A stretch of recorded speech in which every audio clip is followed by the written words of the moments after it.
Hello there, good afternoon everyone, and welcome to today's webinar. Today we'll be looking at the FTC Safeguards rule and specifically the deadline coming up on the 9th of June. I can see we've got people joining us, so just while everyone logs in, I want to make sure that we've got audio, okay? So if you just raise your hand or say hey in the chat, or even drop a message, let me know where you're logging in from. That would be amazing, and I know we're good to go. Okay, awesome. I can see some hands going up there. Hey there, Rosa. How you doing? Hey there, Dan. How's it going? Hey there, April, Annette. Okay, we definitely have audio. Okay, so yeah, look, we are good to go. Okay, so for those of you who haven't met me before, I'm John Malloy and I'm the head of growth here at Practice Protect, and I'll be taking us through today's session. Okay, now for today's session, it should run for roughly 45 minutes. Okay, I can see there's been a comment saying that chat has been disabled. Just 1 second, I'll get that set up. Thanks for letting me know that, Dan, and then we will be good to go. Just 1 second, I'll just sort this out right at the start.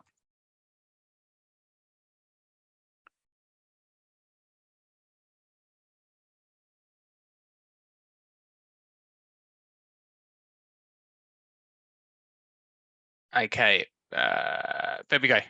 Thanks for letting me know that. Chat is switched on. Thanks for that, Dan. We've got that set up right from the start. Okay, so that is a nice segue to my next point, which is chat and questions. Okay, really love to have a nice interactive webinar. Okay, so if anyone has any questions along the way, just drop them in the chat box, drop them in the Q&A box, and then we'll get to them as as we work our way through. But yeah, look, the idea is this webinar is obviously it's for you, it's to give you guys the information you need. So any questions, just drop them in the chat. Okay, awesome.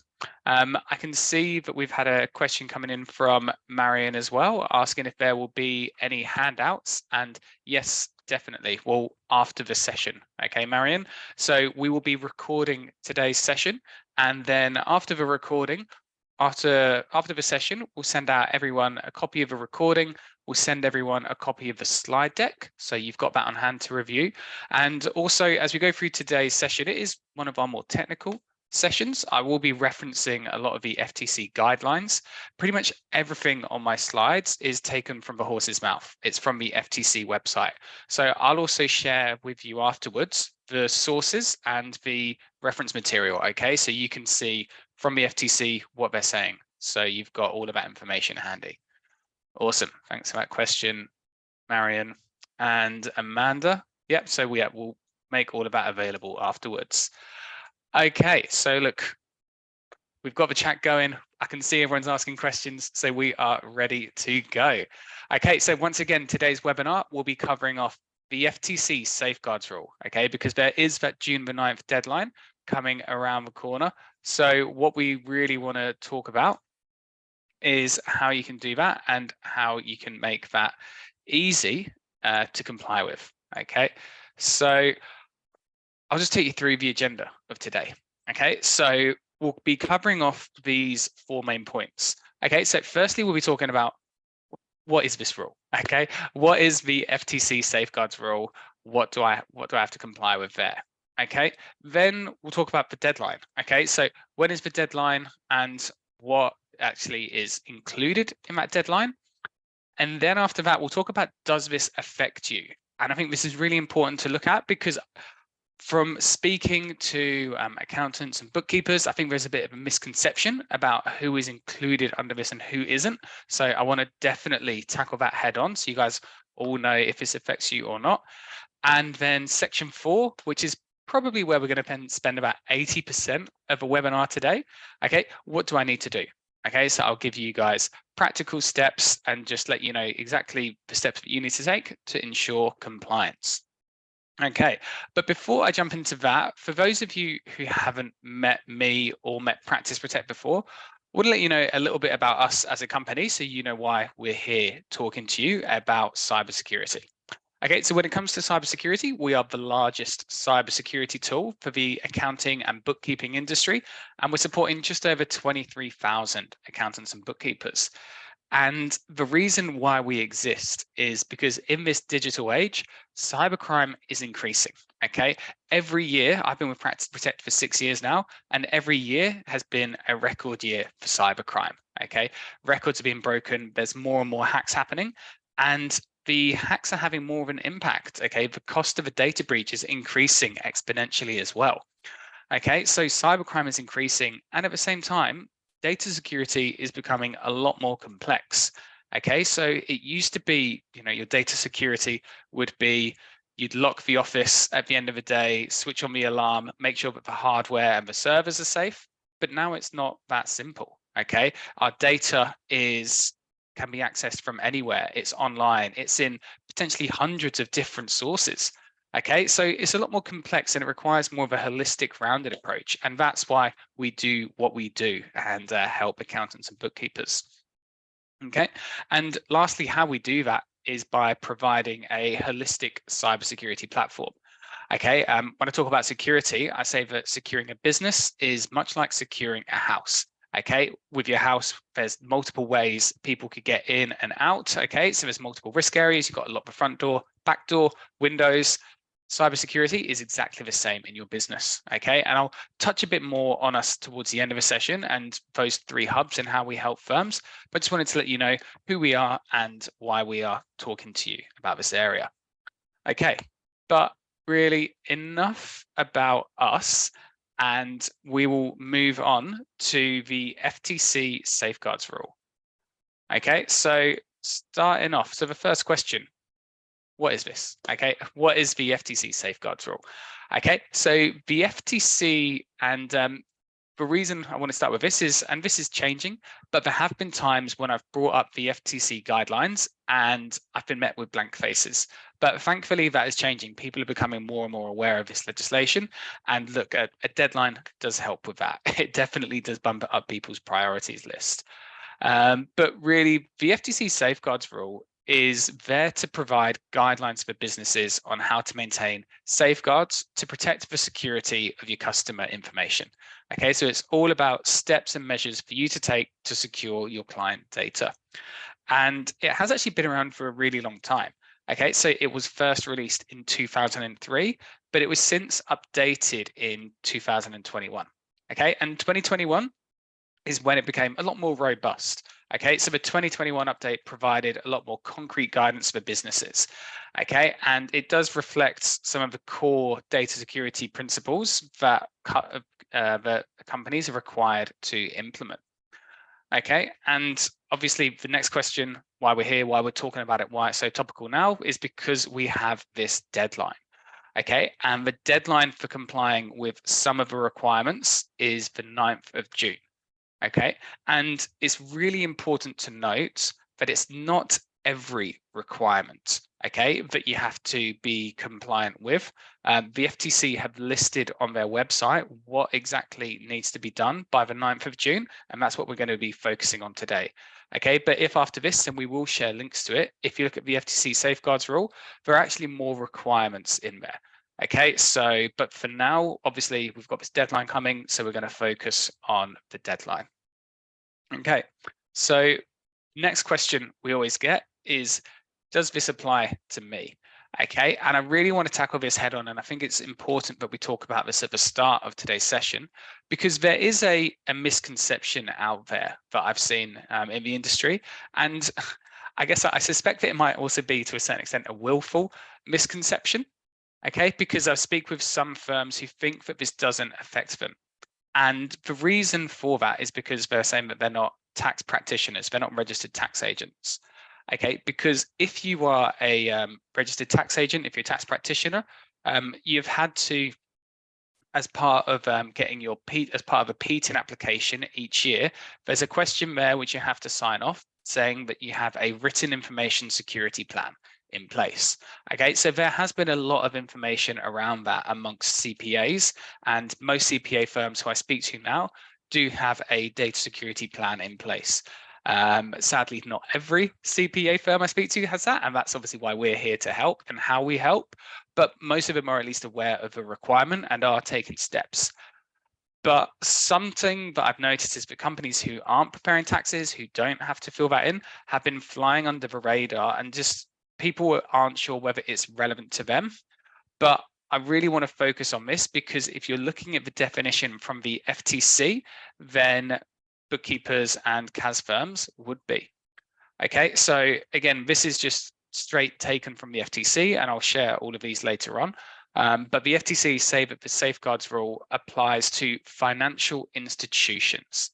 Okay, and if you jump down to how they define a financial institution, I'll be honest, it is a little bit vague. It is very broad, but a financial institution is any business that is engaged in an activity that is financial in nature. Okay, so that would then include all bookkeeping, all advisors, and all CAS firms would be included under this legislation, because obviously this business which you are doing is extremely financial in nature. Okay, so I want to focus on that because it is important and it does affect not just CPAs, but also bookkeepers, advisors, and CAS firms as well. Okay, so the next question, okay, is obviously, what do you have to comply with? Okay, as earlier I said that there is the complete FTC Safeguards rule, but for this June deadline, you don't need to comply with absolutely everything. Okay, what you need to do is comply with these 8 requirements. Okay, so I'll just take you through what each of them are now. Okay, so the first requirement is to designate, and I will go through this in more detail later, tell you the how, but just to give you the overview first. The first requirement is to designate a qualified individual to oversee your information security plan. Next, you need to develop a written risk assessment. Next, you need to limit and monitor who can access sensitive customer information. Okay, next it's about encryption. You need to encrypt all sensitive information. Train your security personnel. Develop an incident response plan. You also need to periodically assess the security practices of your service providers. And finally, implement multi-factor authentication or another method with equivalent protection for anyone accessing customer information. Okay, so again, I'll put the link to this specific article, but these are the 8 steps that you'd need to comply with by the 9th of June. Okay, which brings us to the $1 million question. Okay, how do I do that by the 9th of June? Okay, and that's obviously the reason why we're all here today. And before I jump into that, I just want to focus on another quote from the FTC, because before people panic about how much work needs to be done, it's really important to keep perspective and follow the guidance of the FTC, because they are being very common sense about this. Okay, and when it comes to cyber legislation, it's usually that common sense isn't common. Okay, that's what I'm usually seeing when I'm seeing these rolled out. So I'm really glad that in this instance, this isn't the case. Okay, so again, this is another quote directly from the FTC, but what they're saying is that your information security program must be written and it must be appropriate to the size and complexity of your business, the nature and scope of your activities, and the sensitivity of the information at issue. Okay, so I think people often miss this and they just jump straight to the solution, but it's really important to look at this and consider that it should be appropriate to the size and complexity of your business. Okay, so if you're a large multinational company, if you're working at a business with offices in 10 different countries, thousands of employees, obviously you would need a very detailed, extremely detailed, robust information security program to cover all of those risks. Okay, if you are a smaller firm, okay, you need to do something appropriate to the size and complexity of your business. So do you need to then write a 60-page information security plan? Probably not. Okay, so you don't need to go overboard. You don't need to do that. You need to do something appropriate to the size of your business. Okay, so, but the one thing you can't do is nothing. Okay, so you can't do nothing, but what you need to do is sit down and assess your business and come up with something appropriate to the size of it. Okay, because I'm conscious on today's webinar, we will have businesses on here of different sizes. I know we've got some sole practitioners, some smaller firms and some mid-sized firms as well. So it's important that you're doing something relevant to the size of your business. And the most important thing is that this is documented and that then you can demonstrate due diligence. Okay, so yeah, really important. It's relevant to your business. Okay, so we're going to move on and I'll take you through the 8 requirements in a little bit more detail, and then we'll talk about what steps you can take to implement them. Just before we do that, I want to check, see if we've got any questions.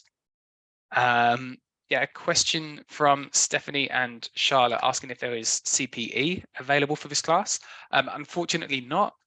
We will look at setting up CPE for some of our later classes, but for this one, Stephanie and Charlotte, we're not offering the CPE for this. Thanks for that question there.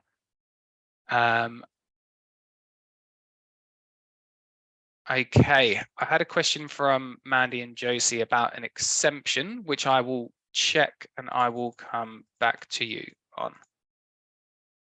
Just 1 second.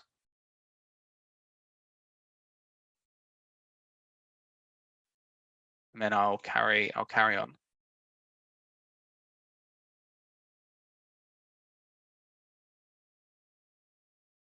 Okay, awesome. Thanks for that question. I will double check that. I'll get the team on it and I'll come back to you. Okay, so let's keep moving forward. So what are the requirements? Okay, so the first requirement from the FTC is this, but just before that, I do want to give you advanced warning as we're dealing with legislation and we're talking about compliance requirements. I haven't gone too crazy with the design of the slides, and the next 8 slides here are all going to follow the exact same format.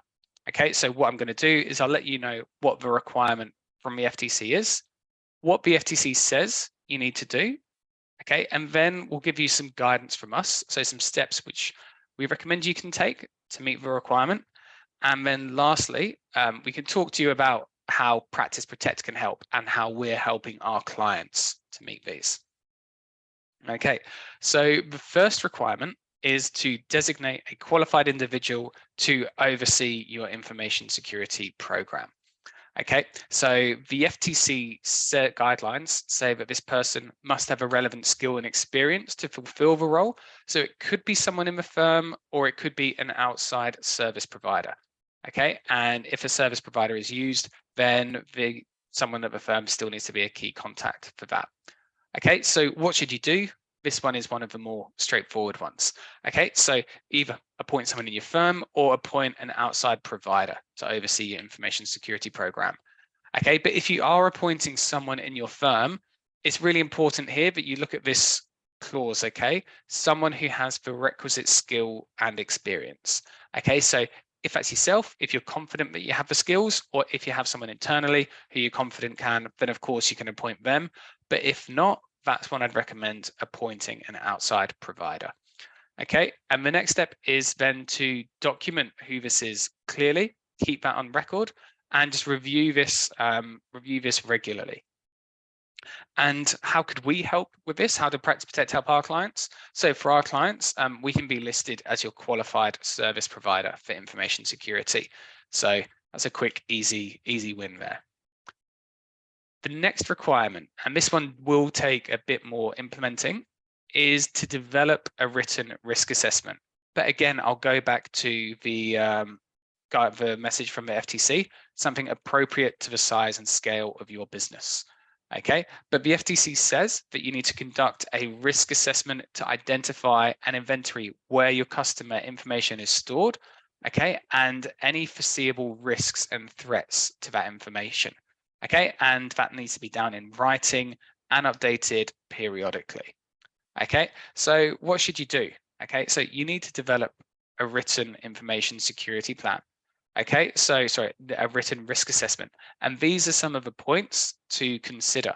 Okay, so firstly, look at where is your data physically stored? Okay, files, documents, where do they physically live? Okay, the next step to look at is, how about your hardware? Okay, so you've thought about where your data is located physically. Next up, what machines is it on that you own, or even some personal devices? Okay, so is it on laptops, mobiles? Do your team use personal devices to access information? Okay, document all of those as well. And the next thing I'd say, one of the next layers to look at is applications. Okay, what applications are being used internally? What apps have customer data on them?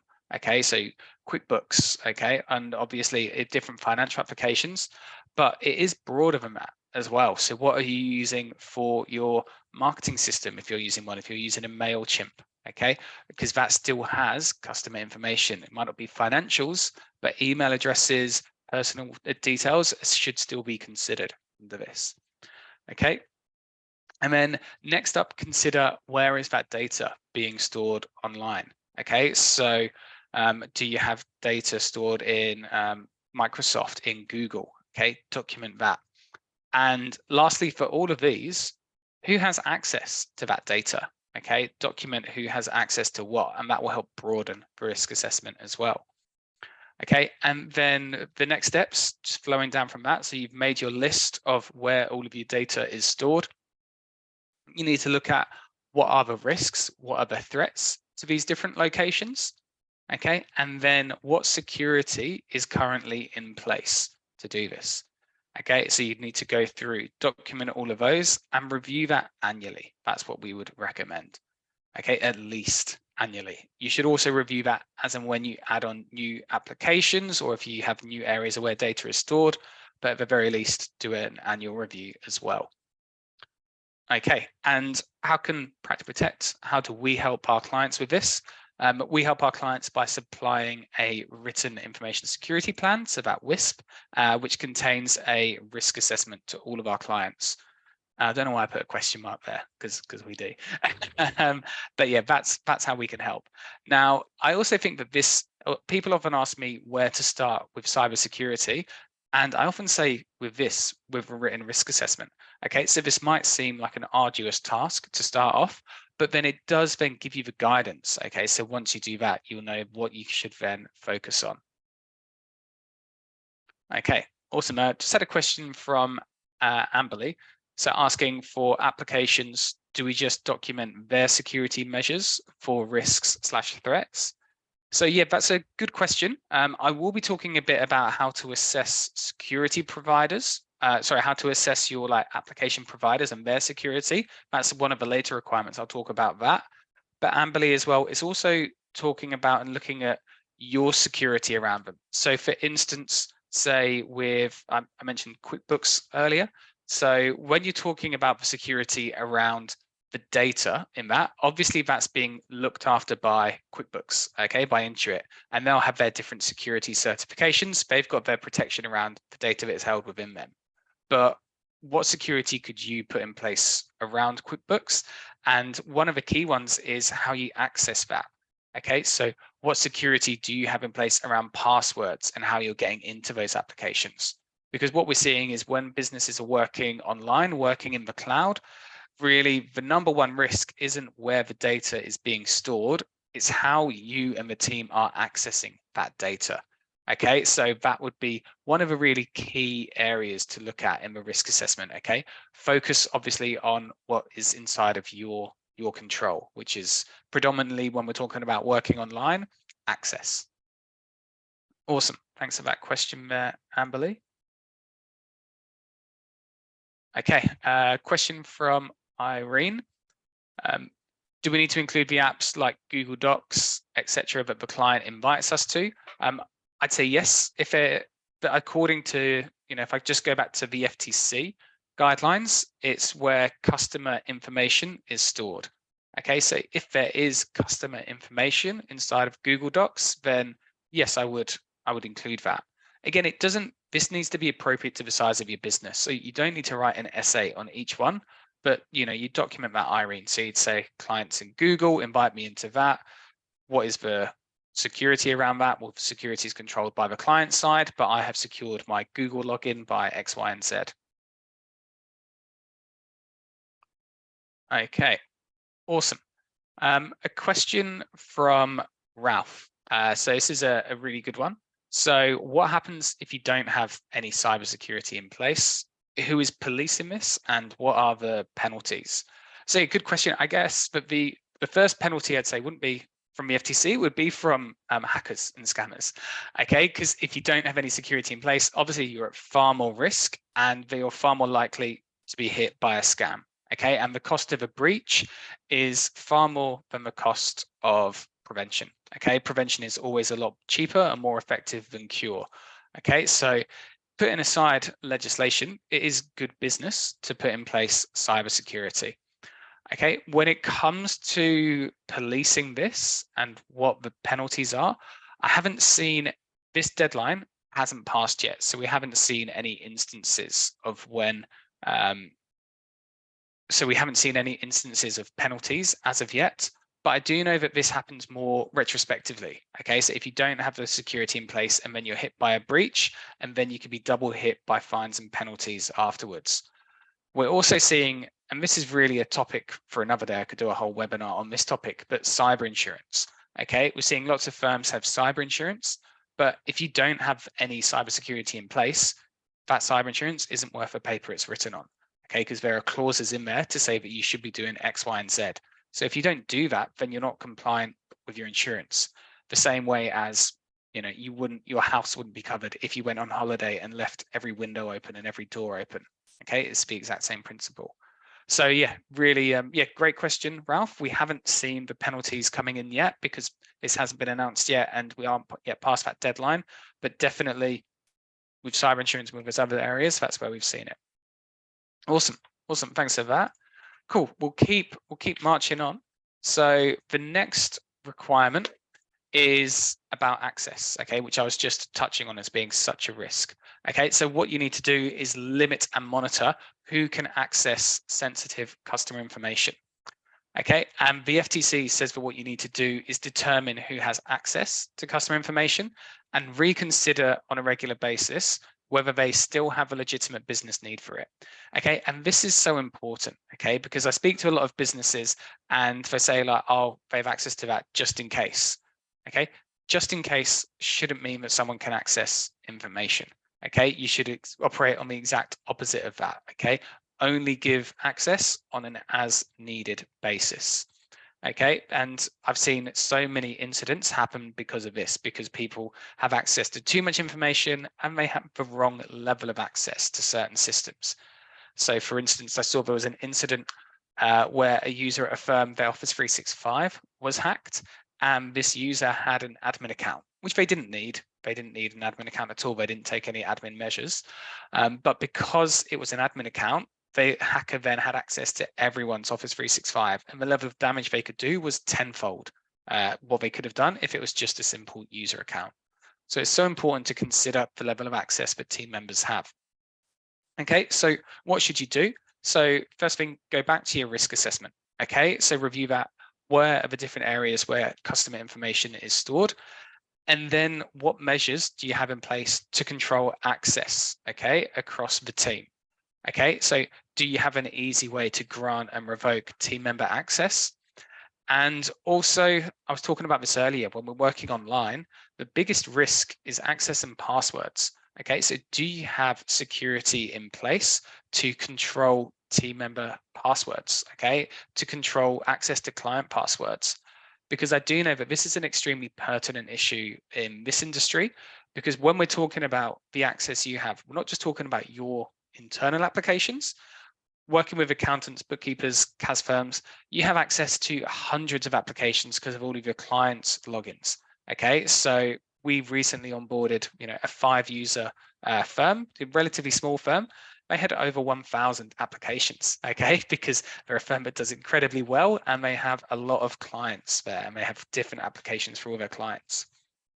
Okay, so how can we help with this? So this is really one of the key areas where Practice Protect can help with our Access Hub.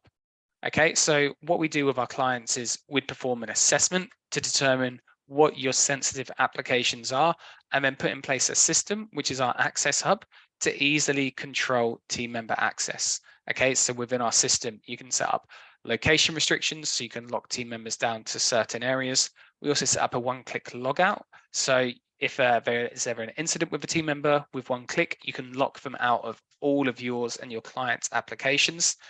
And also it's important to consider the access log and the activity log, okay? Who's logging into what applications and when? And that's so important for these client applications where there isn't any tracking, okay? You're not able to see which of your team members are logging into those client accounts. So that's a really key area where we can help meet you this, help you meet this requirement. Awesome, great. So just conscious, I said at the start will be 45 minutes. This will probably run for a bit longer. There's been some really good questions, and look, I don't want to rush through the detail on here because it is very important. So I'll keep moving as fast as I can, but yeah, just want to forewarn, but we'll probably go past that 45-minute mark. Okay, the next requirement is to encrypt all sensitive information. Okay, so the FTC says that customer information should be protected by encryption by yourself and when transmitted. So what should you do? Okay, so firstly, think about the encryption on your devices. Okay, what data encryption do you have in place in all of your company devices, laptops, etc.? Also, when it comes to client passwords, okay, are they encrypted when they're shared with team members? Okay, this is about controlling the information that you have that you can control. So what do you have in place around that? Next up, take a look at where is your information being stored. Okay, so check with the apps that store critical data and what encryption levels they have. Okay, so if you reach out to your key like cloud hosting providers, they'll be able to tell you what levels they have. That's a relatively straightforward question. Okay, and then lastly as well, you need to look at the encryption that you have around just your local files. Okay, and by that I mean your physical files. Okay, obviously you can't encrypt a piece of paper, but is it locked? Okay, so what security do you have around your office and any paper files which you may still have? Okay, so just need to review and consider that. And how can we help with this, Practice Protect? So we can help across a few different areas with our different hubs. So we help our clients to encrypt sensitive client and company passwords so they can be shared with team members but not seen. As well, with our device hub, we provide additional device security so we can encrypt lost and stolen devices. And lastly, we can also help with email security. So we can provide additional security and encryption levels around your email and file storage. Okay, awesome. I've seen we've just had a couple of questions come in, so I'll pause for a second here. So question from Carla. So what is the price for us to write the information security plan? So that's actually included in our bundle. So I'll talk about that later. So we don't have a price for the plan itself. All Practice Protect clients who are using our security platform would get access to the written information security plan. And yes, Doug, it's the same as the written information security plan. Yeah, from the IRS. You'll find, Doug, if you're looking at this legislation, it is all complementary and it does all reference each other. So you've got some guidelines which are the IRS 4557 guidelines, which is another topic we've spoken about. And in that, there is a large section in it on the FTC Safeguards rule. So they are complementary and they're working hand in hand. Awesome, great question. Thanks, Doug.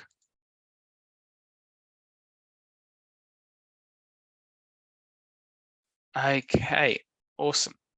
I'll keep marching on. So next up is around training. Okay, and yeah, a lot more straightforward, this one. So what cybersecurity training do you have in place? So according to the FTC, you should be providing your people with security awareness training and schedule regular refreshers. Okay, so what does that mean? What should you do? Again, more straightforward. We all know what training is, so just put something in place. Okay, put a cybersecurity training plan in place for all new employees. So that's a real critical point. So for us internally, when we have a team member join the business, they have to go through 5 different modules on cybersecurity in their first week. And then after that, you need to have a cybersecurity training plan in place for existing employees.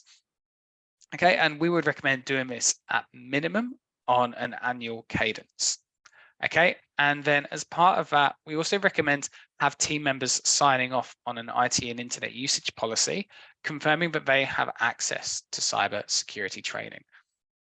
Okay, now there are lots of different training resources online. There are some government websites which have some useful materials, but we can also help in this area. Okay, so at Practice Protect, as part of our platform, we've got the university, which is over 18 hours of cybersecurity content for your team to review on demand.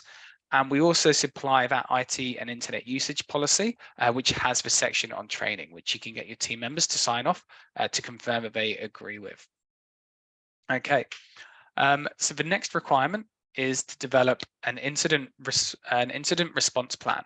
Okay, and the safeguard rule, it actually specifies what your plan should cover.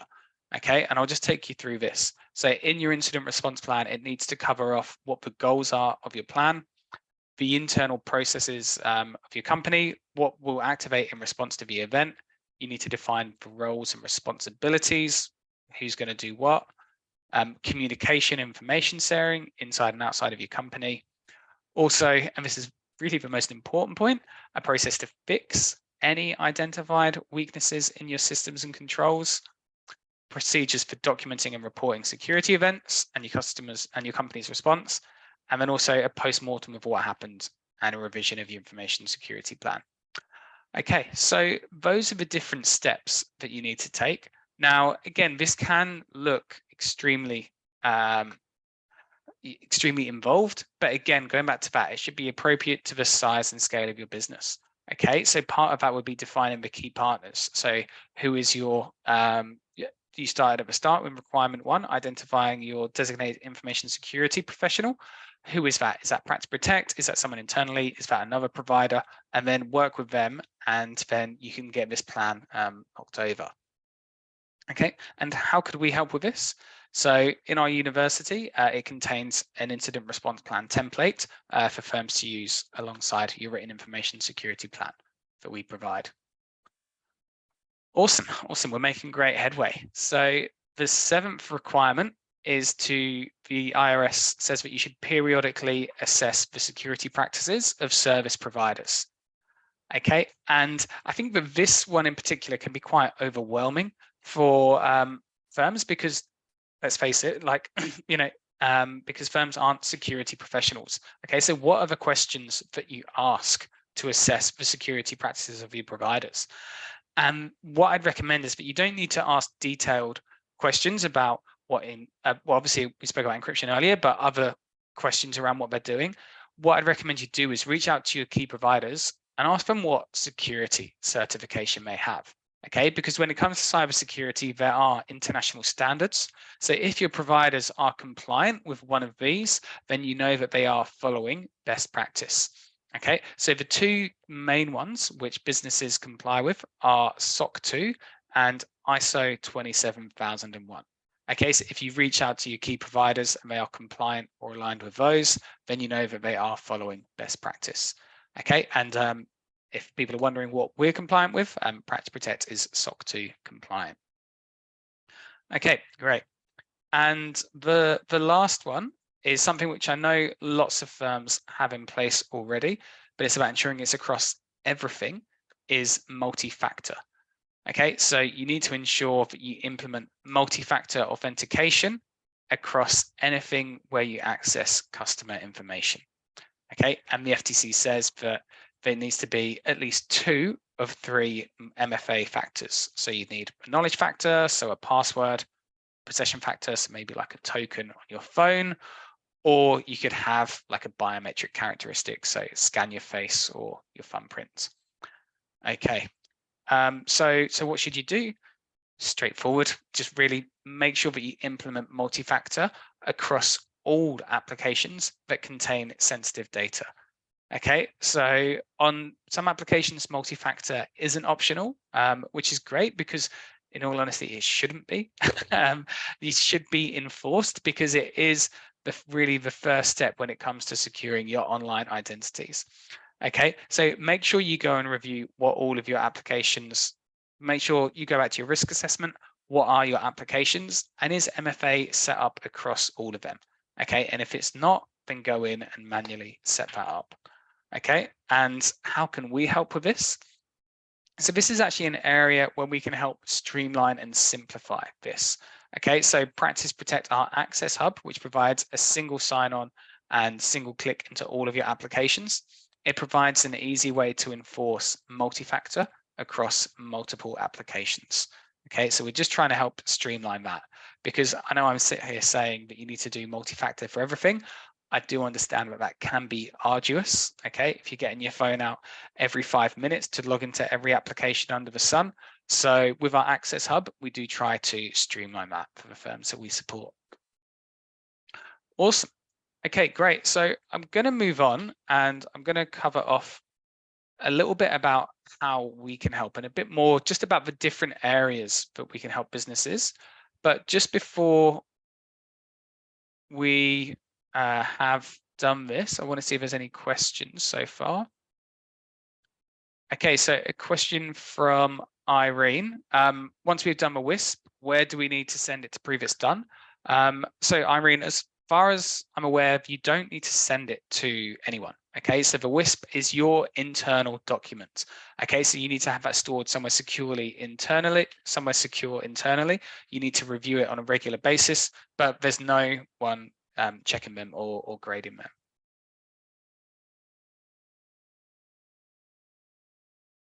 Awesome. Awesome, great. Thanks for the question. I can see Ralph had a similar question.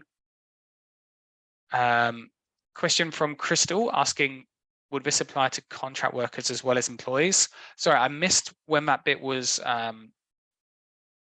questioned. I think maybe that was around the training, but the thing I would say is it should apply to contract workers as well. So really depends on the contract workers and what they're doing, how involved they are in your business.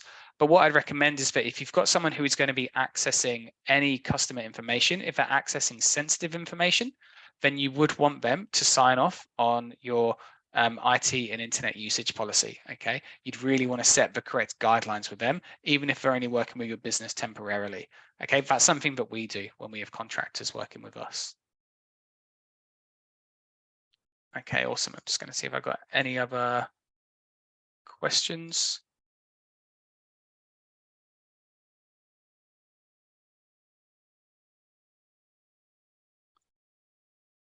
Okay, cool. I will keep marching on.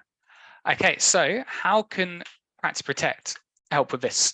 So just to, again, give you an overview on how we are, what we do. So we are the #1 cybersecurity tool for accountants, and we're supporting over 23,000 accountants and bookkeepers, helping them to manage their cybersecurity and reduce risk. Okay, and how we help firms is across these 3 core areas. Okay, so our philosophy is to work your way, and we provide 3 different bespoke cybersecurity options to fit your business. Okay, so the first hub and area where we help is with the device hub. Okay, so the reason why we help with this is because if the device, if the laptop you're working from has an issue, then potentially everything that you touch after that could be compromised. So security starts with securing that PC. Okay, making sure that you've got strong antivirus, strong firewalls, strong protection around your laptops and PCs. Okay, the next risk and the next area where we help with is with your email system. Okay, because what we're seeing, if you're looking at hacks and if you're looking at where cybercrime is actually happening, predominantly it is within the email system. Okay, Microsoft 365 is the most targeted application for hacking globally. Okay, so our email hub provides additional essential email and user protection for your firm. Okay, and the last area where we help is the Access Hub.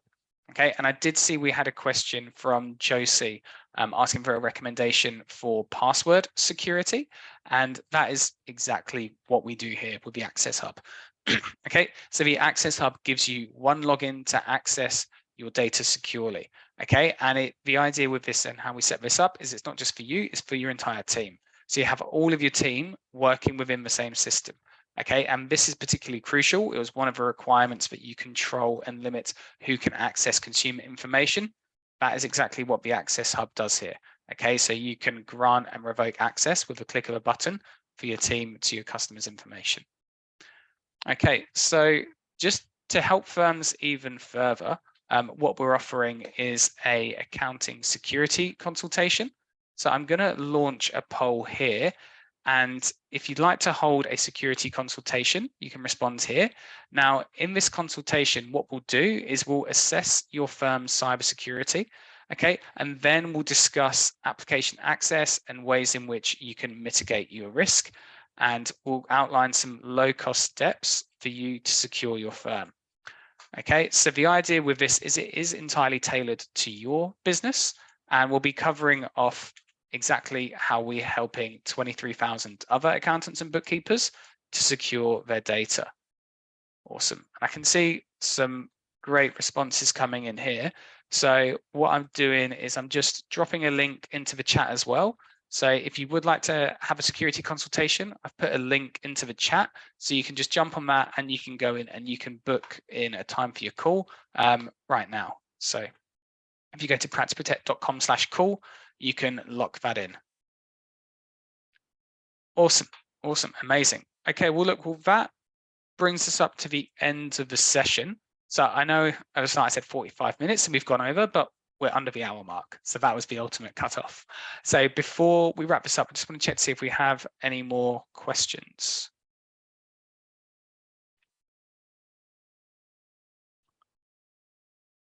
Nope. Okay, perfect. And Josie, Mandy, I'll be in touch about the question you've asked there on the exemption. Okay, awesome. So look, that really brings us up to the end of the session. Just want to say thanks to everyone for attending. Like, really do appreciate you all taking the time. If you've got any other questions, you can give us a call. I've just dropped my email on there as well, so feel free to reach out to me there. Obviously, everyone that responded in the poll, thanks for that. We'll be in touch about the consultation. Like I said, if you want to jump ahead, you can go to that link, practiceprotect.com/call, and book in your time there. And yeah, we will be sending out the recording and the slides and all of the relevant documents to everyone after this. But look, thanks everyone for your time today. Really appreciate it. Take care, and we'll see you soon.